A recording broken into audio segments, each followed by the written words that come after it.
Our winter. The wind's picking up, and it's going to be in the 40s.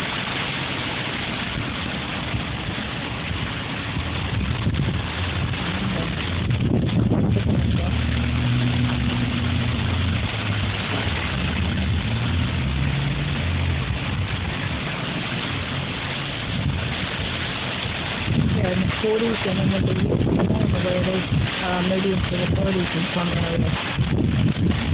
Yeah. A couple of 2 days of this, and that's what we call winter.